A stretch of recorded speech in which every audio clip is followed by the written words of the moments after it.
Sesungguhnya Allah Subhanahu wa Ta'ala ini mengetahui segala sesuatu perkara di dunia.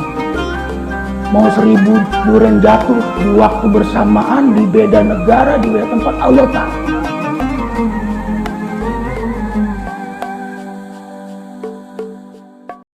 Dan yang kedua ini berprasangka baik kepada manusia. Ini dikisahkan,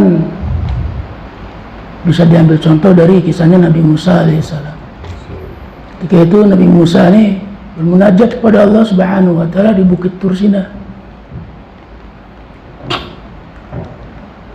Allah kasih tugas kepada Nabi Musa nih, wahai Musa, kamu turun dari Bukit Tursina nih, kamu cari satu makhluk yang tidak lebih mulia dari diri kamu,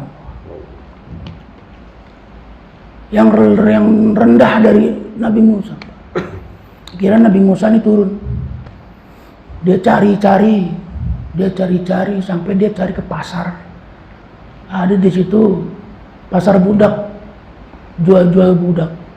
Akhirnya Nabi Musa berpikir, jangan ini nih makhluk yang tidak lebih mulia dari aku, seorang budak yang sedang diperjualbelikan di pasar.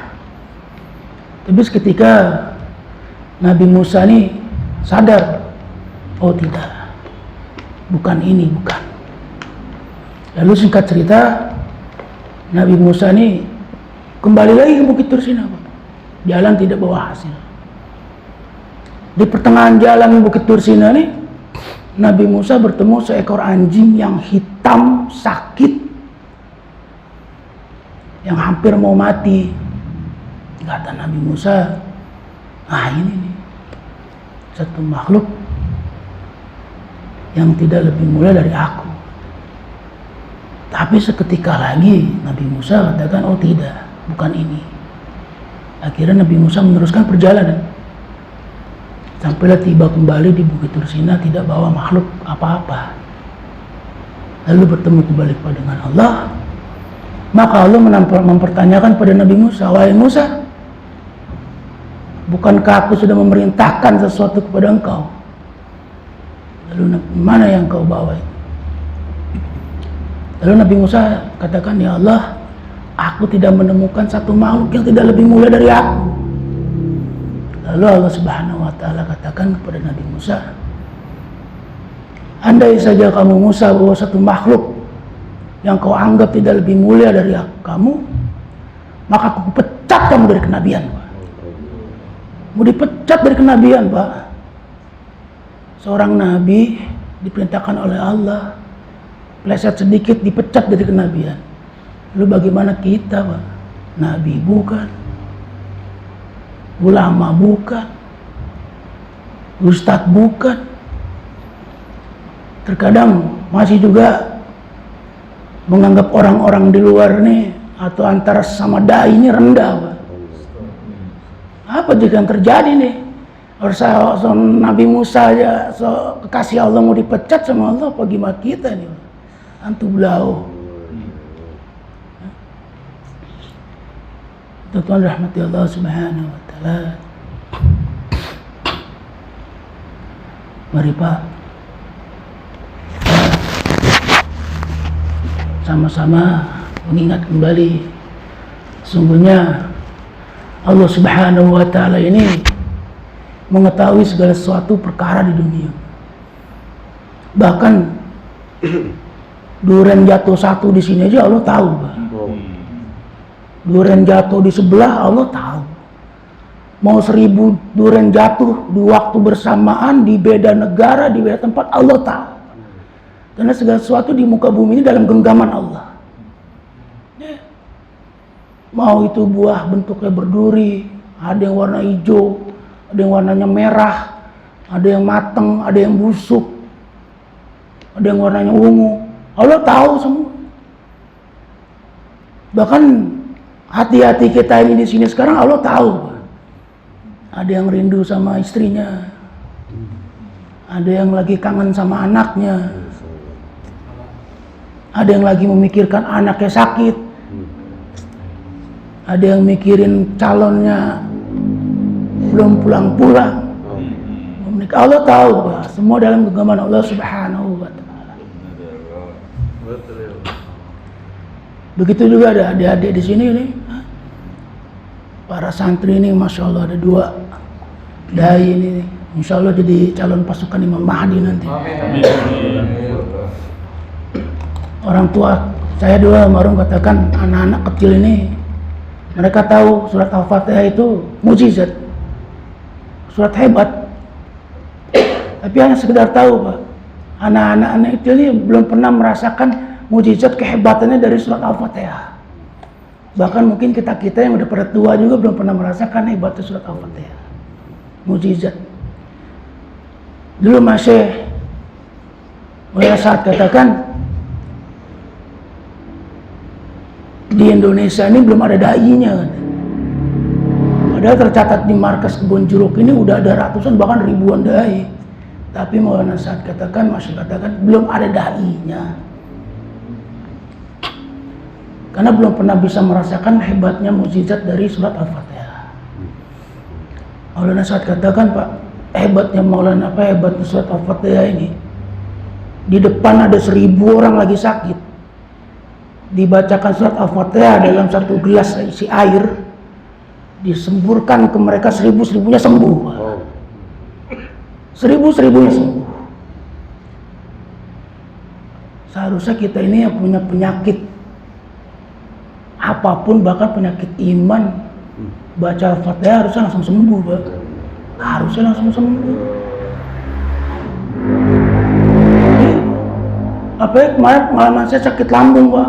Sampai 19 kilo turun, lupa saya. Bahkan bahwa di surat Al-Fatihah ini punya mukjizat,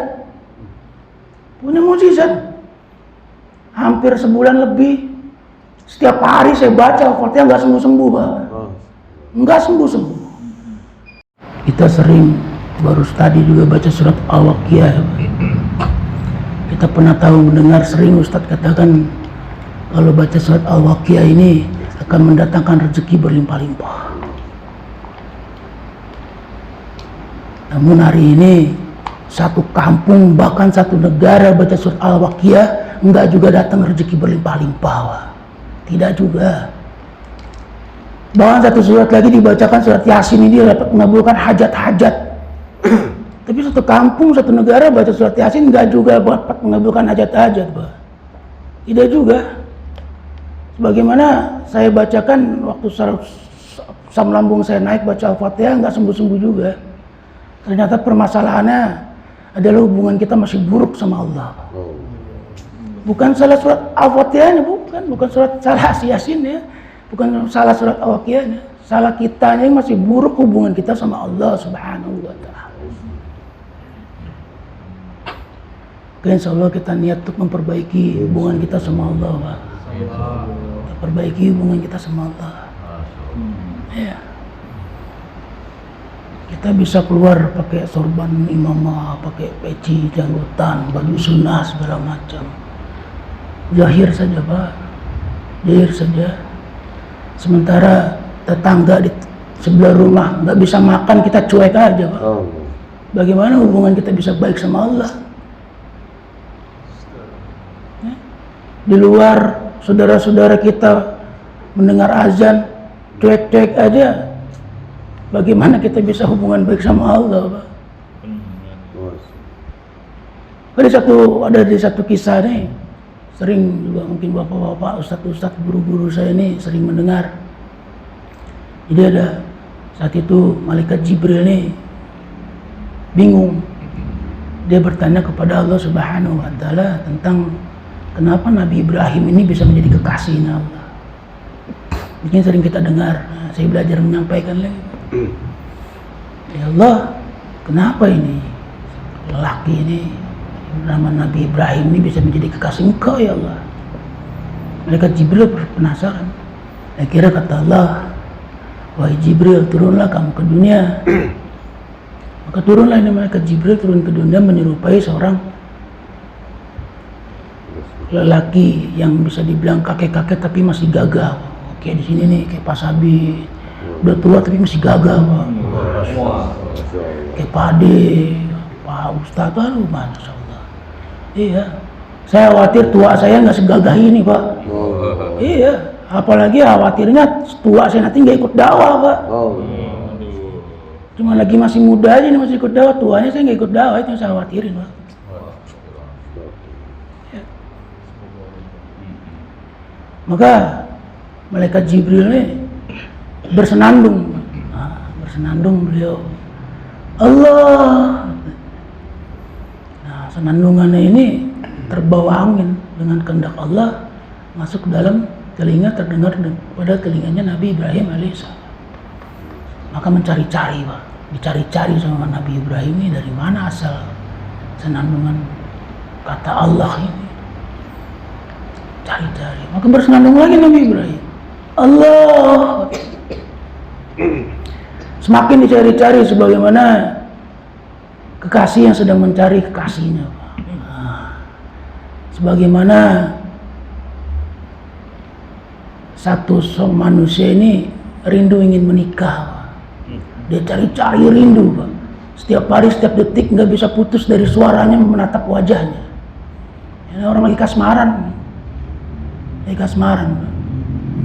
Andaikan kasmaran itu dipakai oleh mereka untuk berhubungan baik kepada Allah, betapa indahnya Pak.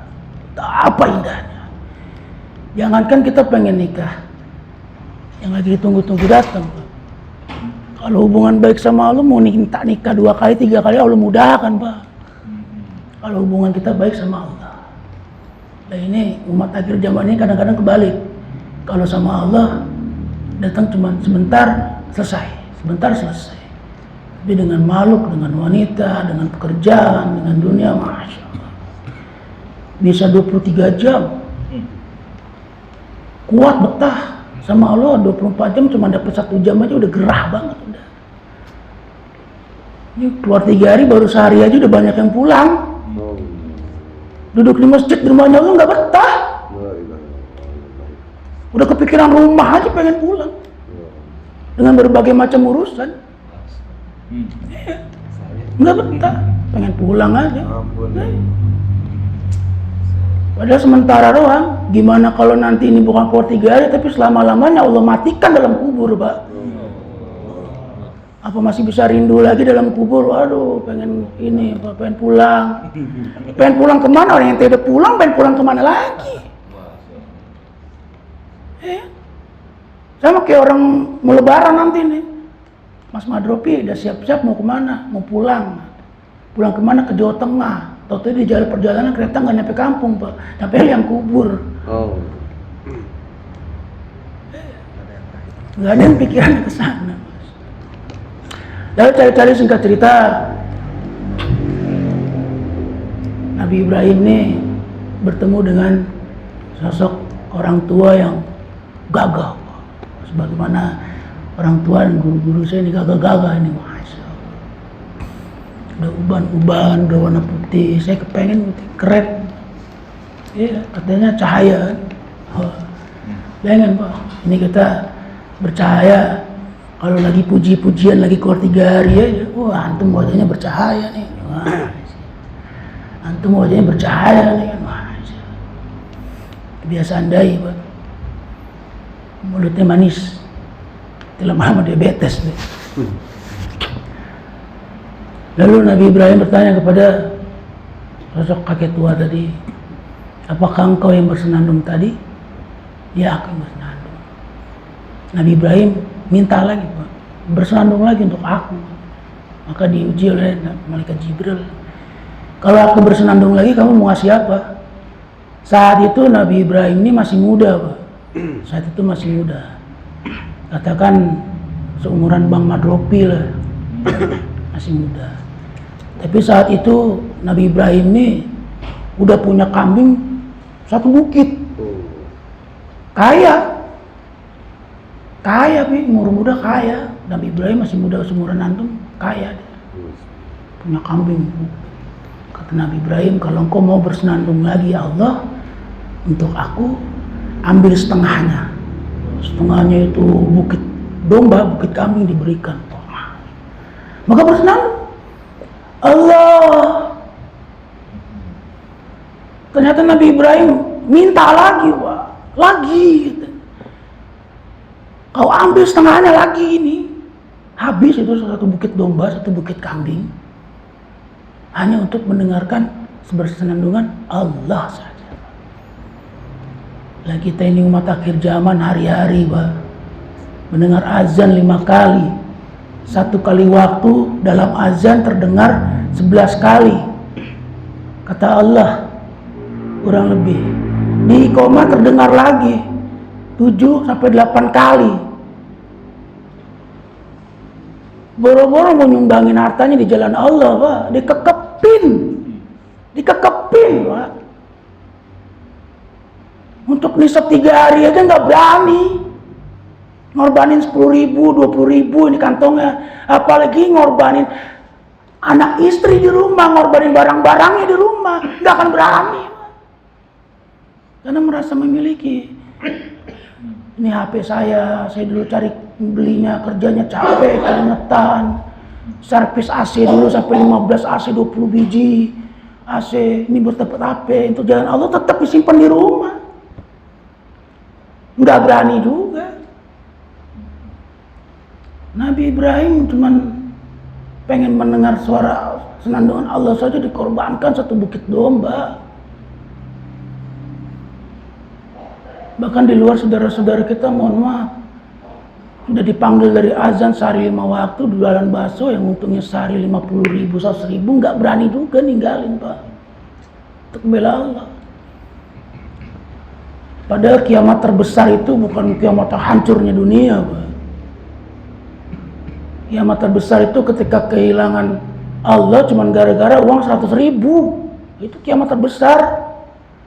Udah kehilangan Allah di hati kita, kiamat terbesar itu, Pak. Kalau cuma kehilangan 100.000 gara-gara Allah kecil, Pak, nggak ada masalah. Yang masalah kehilangan Allah gara-gara 100.000. Apalagi kehilangan Allah cuma gara-gara gelar dai. Pengen dianggap seluruh dunia bahwa dirinya tuh dai. Allahnya hilang di hati. Nih gua dai, ini saya dai, tapi Allahnya hilang. Kiamat terbesar itu, Pak. Kiamat terbesar. Ya. Kemana-mana nih saya dai, ini saya dai, ini saya dai. Tapi nggak bawa Allah, nggak bawa Allah dia. Mudah-mudahan Allah kasih paham, Pak. Mudah-mudahan Allah kasih paham kita sampai ke sana. Betul-betul rahmatullah subhanahu wa ta'ala. Sering nanti kalau kita ini hidup kan kebanyakan pengen sempurna. Pasti pengen sempurna itu. Punya harta, punya tahta, punya wanita, punya kota, Tokopedia, belanja-belanja online yang lainnya. Pengennya sempurna itu semua. Punya harta banyak, pengen punya jabatan ada, tahta, pengen punya wanita juga, pengen bisa belanja-belanja, pengennya sempurna. Pengennya sempurna. Para Gozarian kemarin saya silaturahim kawan, Pak. Jadi ketika dia bicara harta, tahta, wanita nih,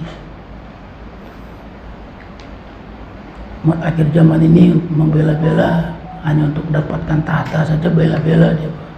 Bela-bela. Ternyata pas sudah dapat tahta repot juga. Ya.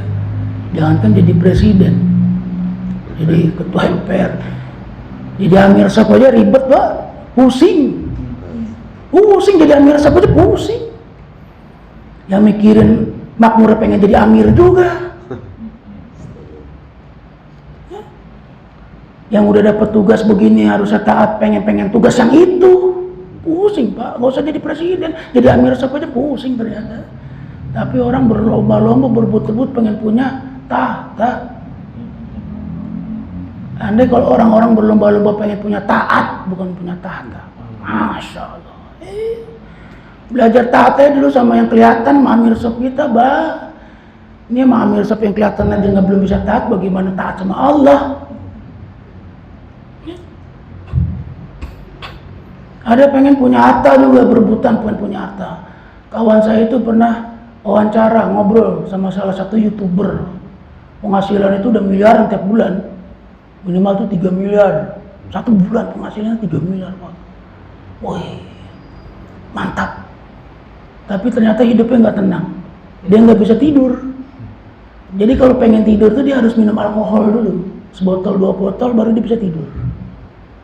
Kalau nggak minum alkohol 1 botol, 2 botol dia nggak bisa tidur dia. Oh Pak, dai Pak, cuma kuat 3 hari, cuma bawa duit 30.000 aja tidurnya ngorok Pak. Wow, nggak perlu dapat 3 miliar, 30.000 tidurnya nyenyak. Padahal cuma di atas Supra doang. Di atas Supra, di atas bedding, iya, nyenyak 30.000 Pak. Kan? Pas korban subuh masukin 30.000-nya, dia lupa masih di hari kedua, hari ketiga. Aduh, dia pusing. Akhirnya ngedeketin Amir, Mir, hari kedua, hari ketiga saya full hikmat Mir, saya nggak punya uang lagi, udah habis kemarin di hari pertama. Tapi Allah suka yang kayak gitu-gitu Pak. Allah suka. Tidurnya dalam keadaan taat, dalam keadaan beradab. Allah suka. Kalau kata almarhum Satu Sen, Allah cinta, Allah suka. Ya. Ini penghasilan 3 miliar sebulan, tidurnya udah nggak beradab, dalam keadaan minum alkohol. Allah Akbar. Itu gimana kalau tiba-tiba dicabut tuh? Nah, dicabut janggutnya maksudnya. Cabut janggutnya dulu ya kan, gimana tuh coba kalau tiba-tiba ya kan. Mudah-mudahan YouTuber ini dapat hidayah Pak. Amin. Hidup bersama kita. Bukan pengen 3 miliar kita dapat kecipratan, bukan Pak. Bukan. Minimal 3 miliarnya dihabiskan untuk jalan Allah. Untuk dirinya, untuk istrinya, untuk keluarganya.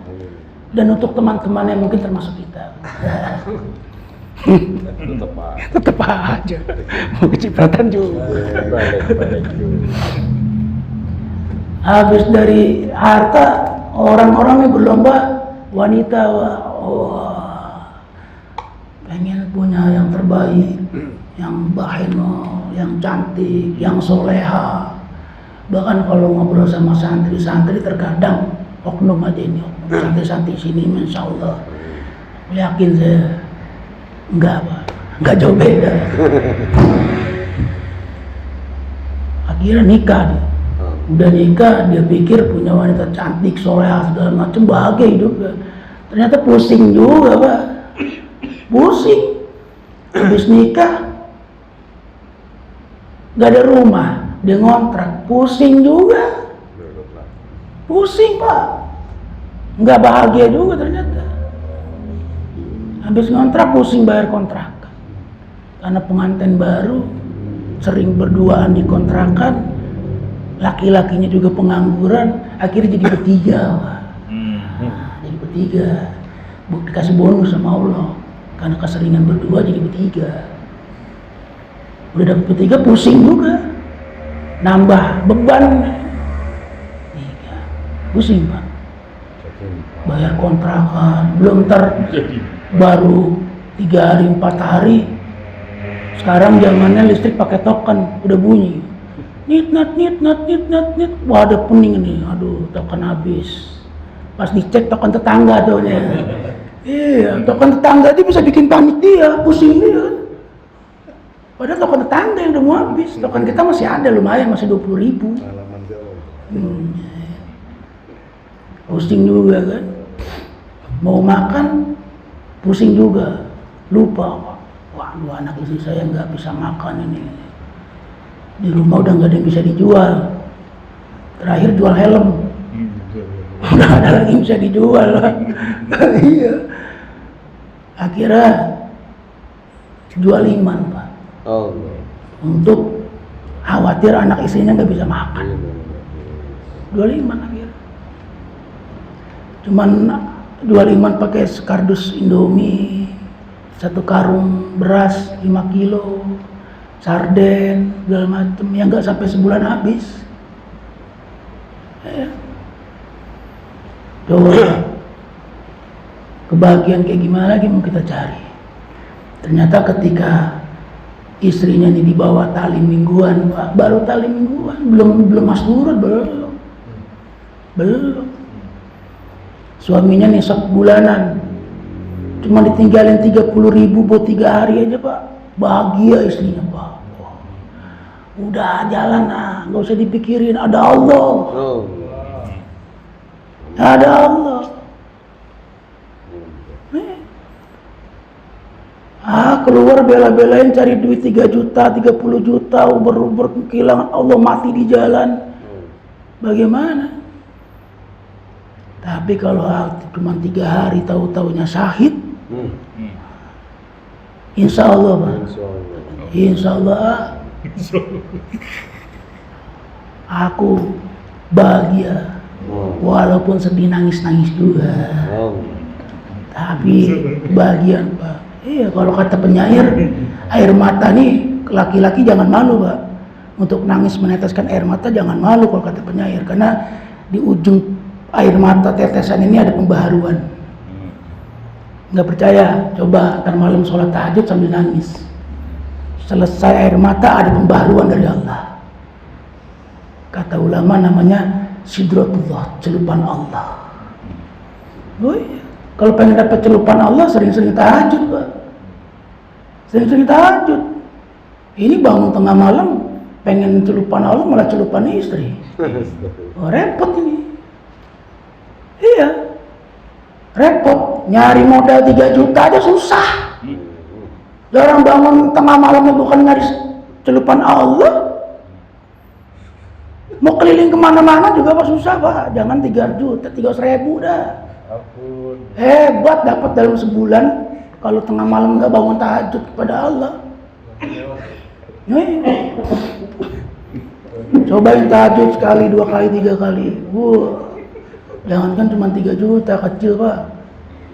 Iya, saya punya kawan itu nyari modal 3 juta buat modal beli alat AC. Saya tanya, coba sekali sholat tahajud aja udah kecil itu, jangankan 3 juta alat AC. Pabrik-pabriknya AC datang. Nggak percaya, cobain. Iya, kalau nggak percaya cobain. Kalau nggak juga berarti ada kesalahan dalam antum. Baru 3 hari soalnya. Coba 40 hari. Tahajudnya. Terserah, itu sih pilihan. Mau 40 hari di rumah tahajudnya, apalagi di jalan Allah. Belum juga tahajud 4 bulan, Pak, jangan putus-putus. Pilihan juga, terserah tahajudnya mau di rumah selama 4 bulan, apa 4 bulan tahajudnya di jalan Allah. Enggak naskil, bukan naskil ini, Pak. Pilihan, ya kan, silakan aja. Masa mau dapat surga tidur-tiduran di rumah doang? Surga milik Allah, maka dekati Allah. Caranya sering-sering ke rumah Allah, Pak. Iya, minimal sebulan 1 rumah Allah. Ningkatin lagi, Pak. Selama 40 hari hitung, Pak, berapa rumah Allah. Belum dapat juga 120 hari, Pak, bagi 3. Belum juga 6 bulan, Pak. Belum juga tidur aja udah di masjid, Pak, jadi marbot. Di rumah Allah, iya. Saya kalau boleh jujur, Pak, bukan pengen lebay-lebayan. Kalau boleh jujur, saya betah di masjid, Pak. Keluar tuh pengen jumpa umat aja. Pengen jemputin umat, ayo ke rumah Allah, ke rumah Allah. Betul. Kalau boleh jujur, sebetulnya pengen gitu. Cuman Allah sudah kasih takdir kehendak, saya punya anak istri, saya harus pikirkan juga anak istri. Ya. Pikiran umum, Mbak. Pikirkan anak istri, pikiran umum. Tapi kalau pikiran dai, pikirkan umat dulu baru pikirkan anak istri, Pak. Jangan dibalik, Pak. Ya. Jangan dibalik. Ketua-tuan rahmati Allah Subhanahu wa Ta'ala, udah mulai bosan kan ya dengerinnya. Kita tutup aja nih. Hah? Tutup usia boleh? Ya, ada yang berani nggak nih? Lagi di jalan Allah tutup usia ntar malam. Insyaallah. Ya Allah, ya Allah, qabul ya Allah. Qabul ya Allah. Iya. Qabul. Dulu kan Allah, sahabat tuh, Rasulullah kan sering doa kan. Dulu Rasulullah, para sahabat doanya minta miskin, Pak. Miskin kami ya Allah, miskin. Doanya sahabat mau Rasulullah minta miskin tapi banyak yang kaya sahabat. Umat akhir zaman ini doa pengen minta kaya, Pak. Kaya ini Allah, banyak yang miskin. Allah. Iya, banyak yang miskin. Padahal minta kaya tapi banyak miskin. Zaman sahabat minta banyak miskin, minta miskin tapi banyak yang kaya. Kira-kira kenapa itu? Bisa begitu. Ya?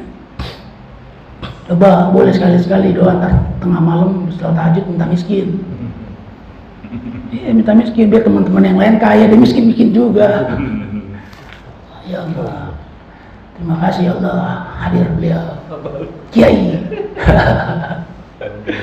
Tuan-tuan rahmat Allah Subhanahu wa taala. Ya. Ini baru duduk talim bayan maghrib, Pak. Oh ya kan? Nggak kita pikirkan tiba-tiba hadir. Tadi dipikirin berapa jam nggak hadir, Pak. Itu kehendak Allah. Benar, Pak. Kami tadi saya ini diputus sama Amir Sab jadi orang hikmat. Belanja pagi mau ke pasar. Bingung, Pak.